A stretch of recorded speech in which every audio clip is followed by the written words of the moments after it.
Well, Syrian state media reports Israeli airstrikes killed several people around the northern city of Aleppo. Israel has not acknowledged the strikes.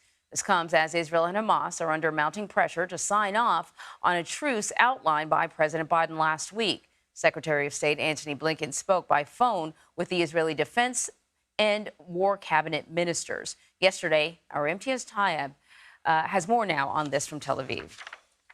Well, American, Egyptian, and Qatari mediators have called on Israel and Hamas to agree to the truce and hostage release deal outlined by President Biden, something tens of thousands of Israelis who took to the streets of Tel Aviv on Saturday are also demanding. But Prime Minister Netanyahu is under intense pressure from the extremist far-right allies that make up his government coalition.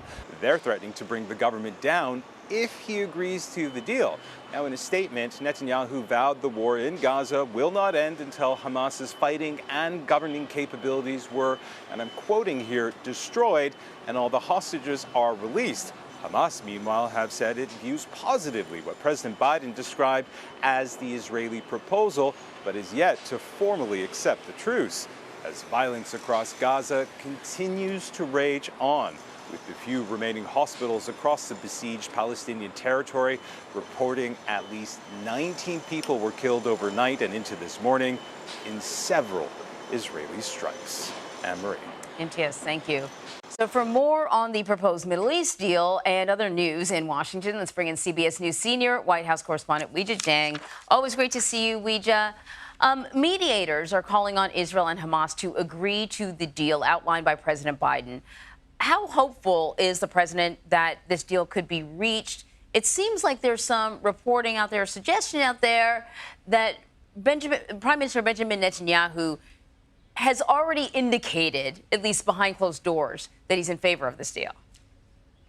That's right, Anne-Marie, but even when President Biden announced this deal and he went over all of the different phases and expressed optimism, he also said that there's a lot of details that still have to be negotiated. I think that there's cautious optimism from the president and from the White House because, Anne-Marie, they've been here before. They've been close to the brink of a deal, and then one side pulls out. And so even though, you are right, there is reporting that Netanyahu appears to be in favor of this current iteration, the big question is whether they can decide on how this conflict ends. And we know that Netanyahu has repeatedly said time and time again, including recently, that they will not stop their military operation until they deem a complete victory. And they have defined that as eliminating Hamas, which some have argued is not possible. So, Anne-Marie, it's difficult to see how there will be ultimate compromise on that.